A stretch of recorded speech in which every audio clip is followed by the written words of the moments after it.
O heto na mga kapulso ng Maynila, nagbabalik na ulit tayo. Isang magandang gabi sa inyong lahat at welcome kayong lahat dito syempre sa Pulso ng Maynila na kung saan pinupulsuan natin. Hindi yung mga patay ha, yung buhay. Tsaka yung mga issue na yan. Nung isang araw, nagsoka na si Yorme at I'm sure maraming tinamaan sa kabila na dapat ng tamaan at yung lintik na utang na yan, finally, actually, nasagot naman na ni Boss Wayan noon pa at patuloy naman ang pagbabayad ng lungsod ng Maynila dyan. At mamaya, ipaparealize ko sa inyo at ipakukwento ko sa inyo na bakit hindi nasayang yung boto natin, mga Malilenyo. Dapat malaman natin di ba? Dapat. Okay, simulan natin dito. Let's go. Honey Lacuna said, iniwanan mo siya ng utang na 17 billion pesos. It would take Manila 20 years to pay for that. 20 years, ha? That you prioritized, high visibility projects over serving the people. Saan napunta ang utang na yon? Diyos ko. Di ba making a house is serving the people. Yes! Di ba? Yung paggawa ng ospital is serving the people. Paggawa ng eskwelahan is serving the people. Yes! Alam naman ng mga taga Manila, in fact, that's water under the bridge because that is an issue thrown to me and wholeheartedly, sinabi ko sa taong bayan, yes, ginawa ko yan dahil may pandemya tayo. Or people, sabi nga sa Manila, at least we can be proud of at the time na walang nagutom sa Manila. It's 700,000 people monthly in Nung COVID. nung COVID. That's at 1,000 pesos each. That's about 700 million a month. For 8 months, that's 5.6 billion pesos. Nung COVID? Oo. Yun. So naka 6 billion kayo nung COVID. Pagkain pa lang yun. Kaya alam ng taong bayan Alam ng Correct. mga taga Maynila. Correct. In fact, utang is not an issue to them. Yes. Kasi nag-survive kami lahat at that time. As a father and as a mother in a family or like a mayor. Kukwento ko kwento natin. Okay. Nung panahon ng COVID, fine.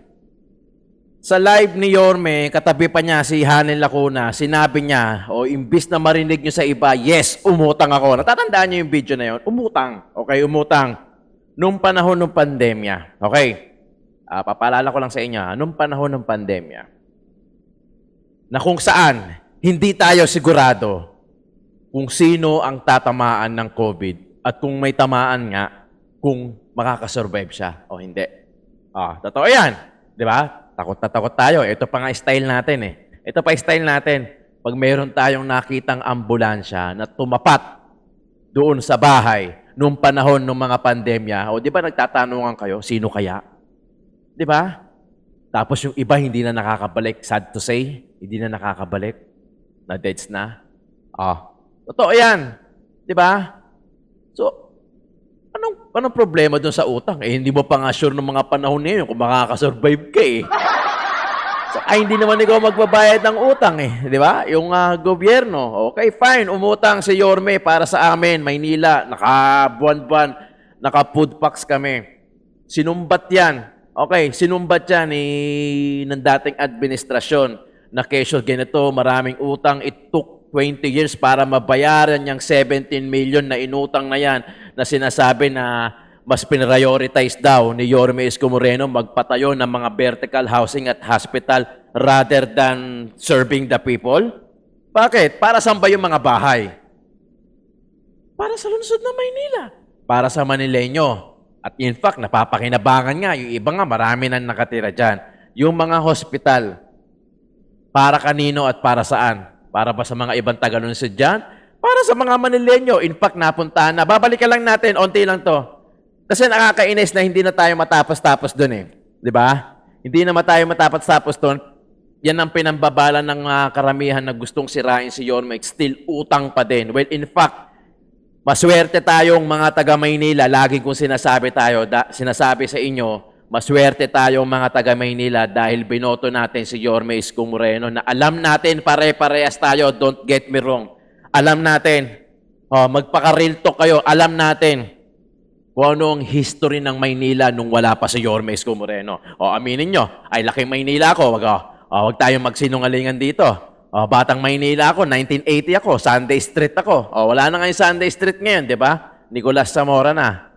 Lumaki ako sa Sunday Street, natira ako ng Moriones Masinop, natira ako ng Dagupan, Barangay 49. Yan mismo, yung bigasan dyan, natira ako dyan.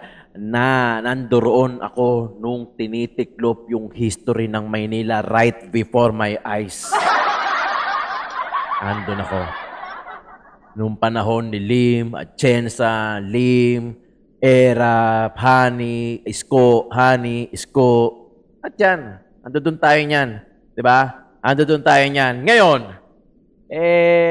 since na 17 billion daw yung inutang, pinahirapan daw, si Hani daw ang magbabayad. Sinabi, may interview pa nga si Hani na dapat daw hindi na babalik si Yorme, retired na daw siya. Ang problema nga, pinakinggan nga ni Yorme. How can you refuse when all Manileños are shouting, bumalik ka na. Bumalik ka na.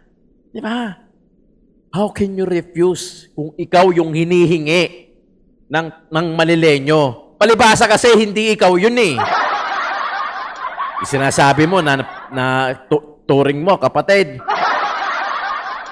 Puta, pinagkatiwala na nga sa inyo yung Maynila o anong ginawa nyo. Kung maganda yung performance ninyo, hindi hihilingin ng Manileño na bumalik si Yorme Isko Moreno. Tandaan nyo yan. Ngayon, nagsoka. Fast forward. Soka. Yung state of the city address. Ito yung mga soka ito yung parang zona ng national, ng local.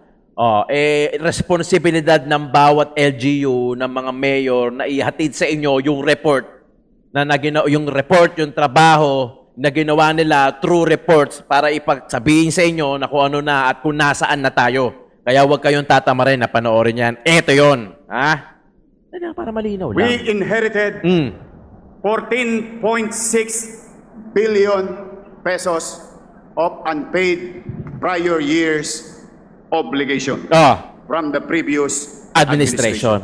14.6 Ulitin ko po.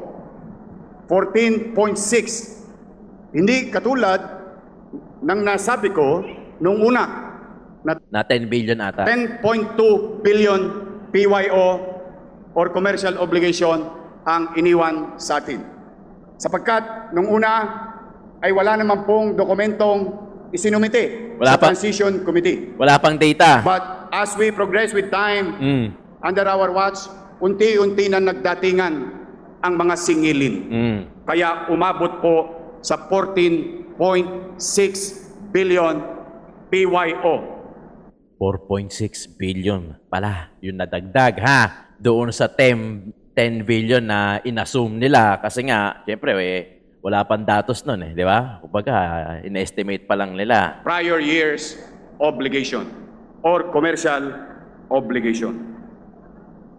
Namana natin ang Mala Smoky Mountain Yung basura. na mga basura kaliwat kanan sa Avenida Boulevard, Divisoria. Highway, pati tapat ng bahay natin. Road 10, Ito'y hindi kwento, kundi naranasan ng Manileño.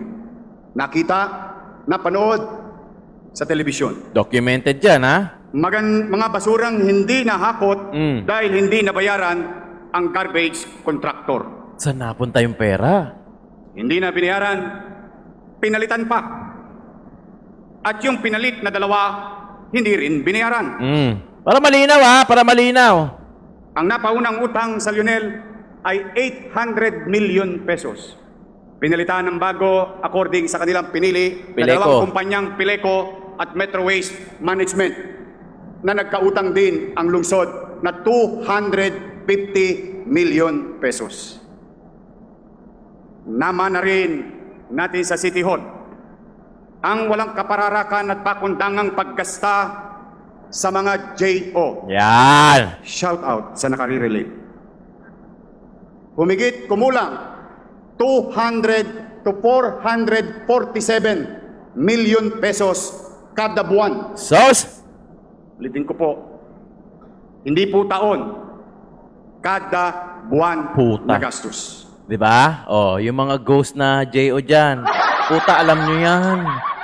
Alam nyo yan. Oh, yung mga nandun sa kabila, alam nyo yan. Kumita kayo dyan sa kaka-JO. Sa job order pa lang yan. Sa unang linggo pa lamang po at si Vice Mayor isinama ko sa meeting dahil kaliwat kanan ang datingan nila Judith. Shout out sa nakarelate kay Judith. Kaliwat kanang dumarating ang due dates ng Meralco, Maynilad, Manila Water, at iba pa bang mga provider ng utilities. In fact, may isa tayong health center, pinutulan agad. Sabi ko sa Meralco, bakit nyo naman pinutulan? Ilang araw pa lang ako nakakaupo. Putulin ko rin kaya poste ninyo. But fortunately, in fairness to Meralco, ay nakinig naman at muling pinower up yung nasabing health center. Pero ano nga ba ang reaksyon natin? Naganap ba ako ng dahilan? Hindi. Correct. Hindi natin ginawang dahilan ang mga ito upang tayo mag petiks-petiks Yes. or patumpik-tumpik. Kaya naman agad natin nilalatag ang tatlong bagay o gabay sa ating pamamahala. Set clear policy directions. Strengthen the bureaucracy in City Hall. Lead by example. Yes. People do not follow promises alone. They follow example. And in Manila, we choose to lead by example every single day. Yes. Ang unang hakbang na ating ginawa, ibinalik natin ang masinop na pamamahala. Hindi pwedeng puro salita lamang. Kailangan may sistema. Kailangan regular ang monitoring ng bawat sektor. Sa bawat proyekto sa pananalapi at sa galaw ng bawat sangay ng City Hall. Kailangan laging malinaw ang direksyon. Kailangan ang bawat opisyal ng City Hall ay may iisang pagkakaunawa sa datos, sa sitwasyon at sa tamang pagtugon upang makagawa ng angkop na solusyon. Kaya naman, July 2025 hanggang June 2026, nakapagsagawa na po tayo ng mahalagang mga pagpupulong, pagmi-meeting, 43 weekly directional meetings bawat Lunes. Ito ay management committee meetings para isang tono, para isang antena, at sabay-sabay na kumikilos sa isang kumpas. Palakpakan po natin ang mga masisipag na department head Yes. and bureau chiefs. Tinrabaho talaga yan. May monthly finance cluster meetings din po tayo upang ang mga namumuno sa City Hall ay laging may timely, accurate, and visibility sa ating fiscal position. Hindi pwedeng hula-hula lang. Correct. Nagkaroon tayo ng 13 local health board meetings. Ibig sabihin po, halos buwan-buwan nating sinusuri kung saan bumabagal, saan nagkukulang, o saan gumaganda ang delivery ng health services sa Manila. Klarong-klaro report ni Boss Way, no? At hindi lang basta laway. May mga picture, may... Kumbaga, pwede mo nang wag panoorin Di ba? Pwede mo na wag panoorin kasi alam mo naman na mangyayari. Ganun natin katiwala si Yorme. Pero anong ginagawa ni Yorme? Karapatan pa rin natin malaman, karapatan pa rin natin mapanood, marinig kung ano yung report na trabaho niya. Di ba? Ano mga previous administration? Wala naman to Kay Hani ba, meron bang ganito? Ewan ko, baka namamali din ako pero wala akong matandaan. Nasa Maynila ako niyan. Di ba? Active ako niya sa clearing operation, sa pag-i-interview sa Kamaynilaan, pero wala akong nakita o narinig o wala akong matandaan na may mga ganitong report na ganyang kadetalyado na malaman natin kung saan napupunta yung pera, kung ano na kung saan na yung status ng Maynila, kung saan na tayo patungo, kung ano na yung mga nagawa at kung ano na yung mga ginagawa, di ba? Ganon din kadalas ang ating local school board meetings upang matiyak ang regular na koordinasyon sa pagitan ng City Government of Manila and Department of Education. Nakapaglabas din tayo ng 109 executive orders upang higit pang maging epektibo ang paggogobyerno at palakpakan din natin muli ang ating mga department heads. Yes. At nais kong ipagpapuri ang mabilis at pagkakaisang tugon ng Konseho ng Maynila. 78 city ordinances ang naipasang mabilis ng mga konsehal sa pamumuno ni Vice Mayor Chi Atienza.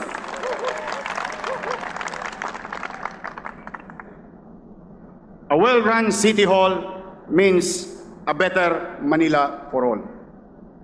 And when the executive and the legislative branches of local government work as one, every decision becomes faster, every policy becomes stronger, and every Manileños benefit from it. Yan po ang Bilis Kilos Yes. 2.0. Zero. Okay. Okay. Ito sabihin ko sa inyo, ito ano lang, real talk lang tayo, realization lang.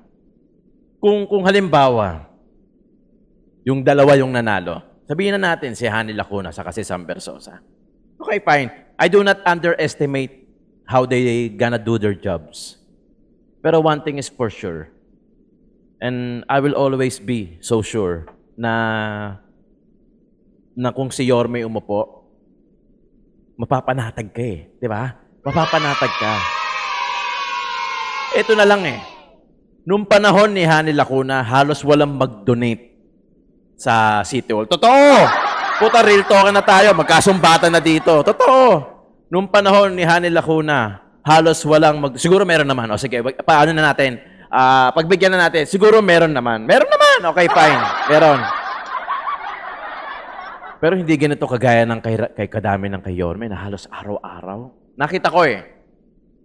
Yung mga nagdo-donate, pumupunta sa bulwagan ng City Hall.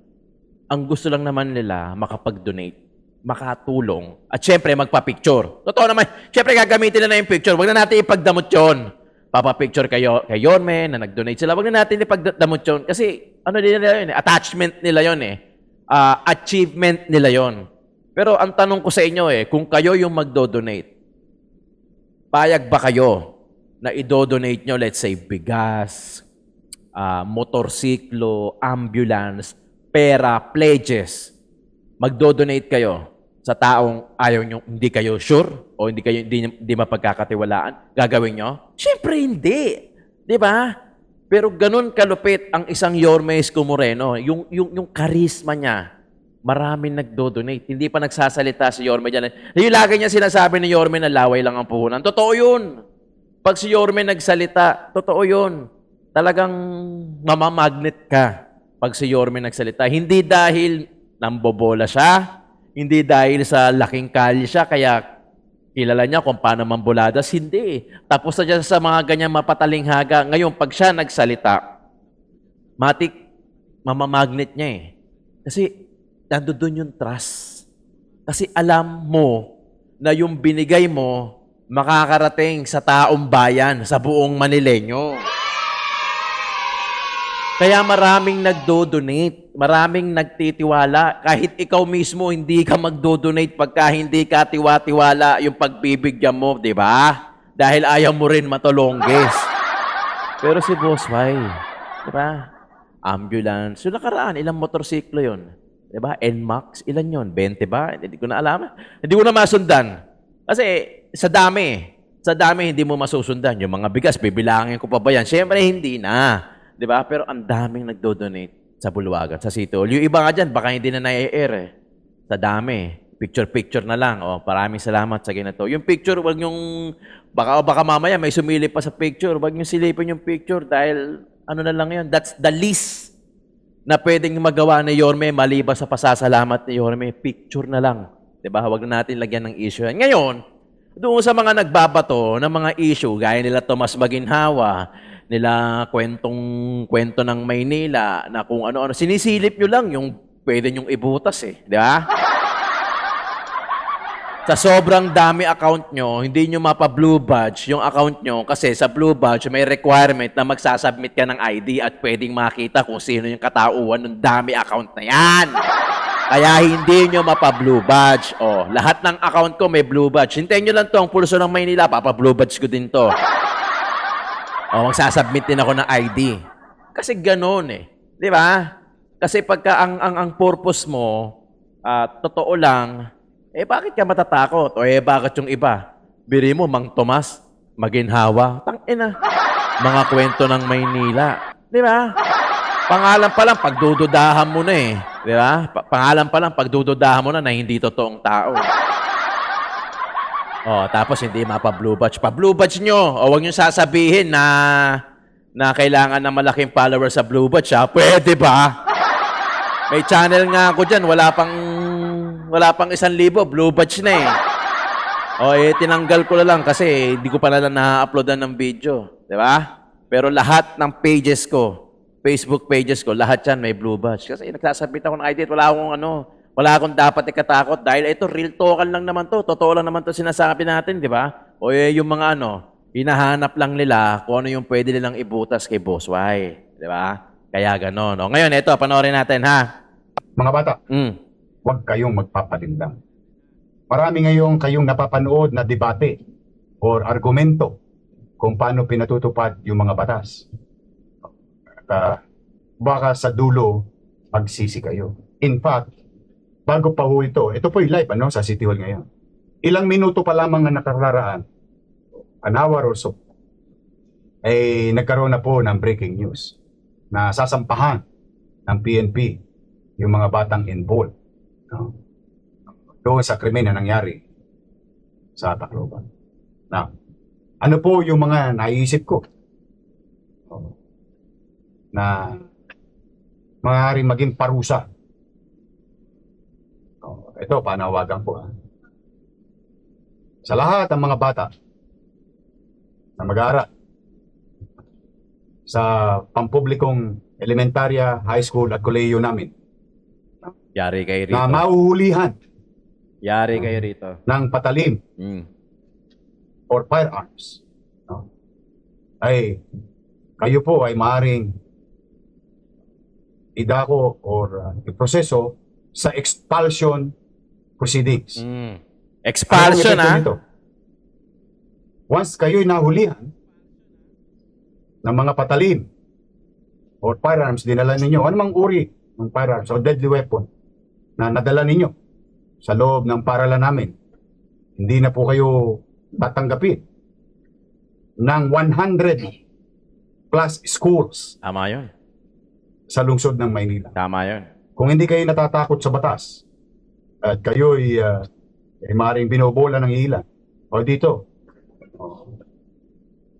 once you are expelled, you will never be accepted sa lahat ng eskwelahan namin sa lungsod ng Maynila. Yan ang ultimatum. Tama yun. Yan ang isa sa mga pinakamaganda na desisyon. Lalong-lalo na nauuso yung ganyan. Tama yung ginawa na yun. May tama yung desisyon niya ganyan. Expulsion. Kasi kung ikaw magulang, hindi ka din papayag eh.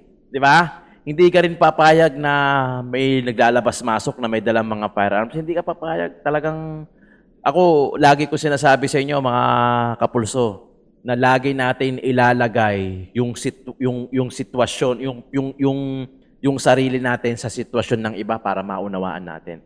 Kasi kung minsan, kadalasan, sakit natin Pilipino yan eh. Hayaan nyo na yan eh. Ganyan lang yan. Hayaan nyo na siya dyan. Kasi hindi natin nilalagay yung sitwasyon natin sa sapatos nila eh. Pero kung tayo yon, puta, baka mamaya buhatin mo na lahat na buhatin mo na, patay batas eh. Di ba? At iulitin ko, elementarya, high school, at kolehiyo namin. Maaari pa ba kayo mag-aral? Sa labas ng Maynila. Doon kayo. Tama yun. Pangalawa, na iniisip namin. So hindi na kayo makakapag-aral dahil nagdala kayo ng mga patalim. Firearms. Na nahuli. You will be subject to expulsion proceedings. Okay? I hope maliwanag yun. Pangalawa, pinakukuha ko na po kay Chief Cesar ang lahat ng mga recorded riot incident Ayan. sa Maynila Yes. na involve Ang ang kabataan. aming mga estudyante. Yes, estudyante. Ayan ha. Ulitin ko mga bata ha. Ayari kayo. Yung isang sinabi ko sa oblo ng eskwelahan. Ito sa Itong labas. pangalawang sinasabi ko ay sa labas at loob ng eskwelahan kung saan na-involve kayo at mai-involve kayo sa mga rumble o riot. Once na kayo ay may record sa barangay,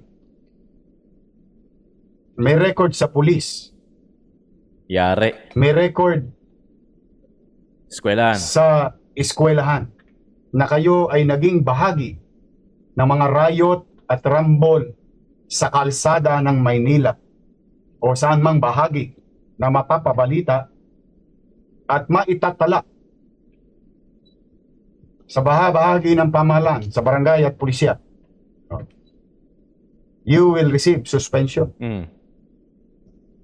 And the second time, you will be processed for expulsion Yan proceedings. na. You will face the same consequences of the one who bear deadly weapon and firearms inside our school. Yes, tama yan. Pag titingnan po ninyo, ay napakahigpit. Hindi mahigpit Wala yan. na bang Sakto second lang yan. chance? Para madala itong mga to. Alam po ninyo, sabi po ng konstitusyon, karapatan ng tao na makamit niya ang edukasyon. Tama Ibig naman. sabihin, inuutosan ang mga bahagi ng pamahalaan na gumawa ng programa, nasyonal at lokal, Para mabigay yung edukasyon. at i-prioridad ang edukasyon. Which alam nyo naman, alam to ng mga taga Maynila, prioridad ko under MBN ang edukasyon. Pero, Ngunit, kung karapatan mo ang magkamit ng maayos na edukasyon para sa iyong kinabukasan, yes. sa kinabukasan, ito rin ay may kaakibat na responsibilidad. Kung karapatan mo yaon, karapatan din ng ibang mga mag-aaral o mas maraming mag-aaral Magulang ang makapasok sa paaralan, na matiwasay. makamit ang tagumpay through education ng isang maaliwalas at ligtas na paaralan. Yes. Ganon din ang iniisip ng mga nanay at tatay natin Correct. na ang pamahalaan ay dapat gumawa ng mga pamamaraang makapagbibigay ng kapanatagan sa kanilang damdamin na habang ang anak nila ay nasa loob ng paaralan at sa loob ng jurisdiction namin o tangan-tangan namin bilang isang institusyon na Panatag. sila ay manatiling ligtas Yes. at malusog. Yes. Yun, Galing. karapatan din ng marami pang mag-aaral. Alright. O, di ba? Ang galing eh. Mas okay yan. Para talagang madala. O, sabi ko sa inyo, bumait pa nga to si Bossway eh. Nung unang salang neto ng 2019 hanggang 2022, yun talaga medyo aaminin ko. Talagang medyo mabaksik si Yorme nun kasi talagang galing sa magulong Maynila nun eh. O, di ba? Nung pumunta nung pumalit si Hani, medyo nagbalikan yung iba, pero medyo na-maintain naman kahit papano yung mga iba. Hanggang sa ngayon, pumalik ulit si Bossway, mas nalinis, hindi lang utang, pati yung mga policy, mga polisiya, saka yung mga ordinansa, mas lalong bumilis at gumaan at gumanda kumpara noon, di ba? Kaya nga sabi ko sa inyo papasalamatan nyo na kung ano yung nangyayari sa Maynila ngayon. Kung talagang natira ka ng Maynila at alam mo kung ano yung history ng Maynila, ito nangyayari under Yorme Isko Moreno, pasasalamatan mo na to dahil alam mo, mas matinuto kumpara doon sa mga previous na mga mayors noon. Pasensyahan na tayo, nagre-real talk lang tayo rito kung sino man tamaan dyan, di buti nga. Wala talaga akong masasabi. Di ba? Hindi naman perpekto ang Maynila. Alam naman ni Bossway yan. At sinabi na rin yan. Siyempre, may makakalusot, may susubok, may magtotolongges, may magtatry. Siyempre, walang problema dyan. Pero sige, isupukan nyo lang. Siyempre, sa dami ba naman ng ginagawa ni Bossway, sa dami ba naman ng ginagawa ng mga department head, siyempre, talagang mayroong makakaligtas. Aminin natin, hindi yan perpekto. May makakaligtas, pero hindi ibig sabihin, hindi malalaman. At hindi malalaman at hindi masusolusyonan kung sino yung mga nakaligtas na yan. At may ihaharap din yan dito. Tama lang yon, Bossway. Ako, approve ako, agree ako doon sa lahat ng mga sinabi ni Boss White dito na expulsion. Putya, kung makakadawit ka naman, makakadeds ka naman ng ng estudyante, ng ibang kaklase na ibang tao na lang eh. 'Di ba? Ibang usapan na 'yun. 'Di ba? Expulsion, doon ka mag-aral sa ibang lugar, meaning doon ka sa doon ka tumira, wag sa Maynila. Laging tatandaan. Lagi niyong tatandaan na wag na kayong gumawa sa Maynila ng kalokohan. Pero makakalusot kayo eh. Kasi hindi naman perpekto. Makakalusot kayo, pwede kayo sumubok eh. Subok kayo, sige. 'Di ba? Yung mga riot-riot na yan sa mga depressed area, sa mga ilang lugar sa Maynila, yung mga riot-riot nyo, pwede. Marami namang CCTV dyan eh, di ba? Makakaligtas kayo ng mga ilang buwan, hindi kayo mapapansin, depende sa aksyon, pero pwede kayong sumubok, pero sigurado may kalalagyan din kayo, ha? Yan ang ultimatum ni Boss Y para sa inyo, lalo-lalo na yung mga kabataan na yan. Ayaw nyo magsitatuno, ayaw nyo sundin yung mga magulang nyo. Sige. Yung tatay natin ng lungsod ng Maynila magpapatino sa inyo, ultimatum ni Boss Y. Maraming salamat sa pakikinig, Pulso ng Maynila!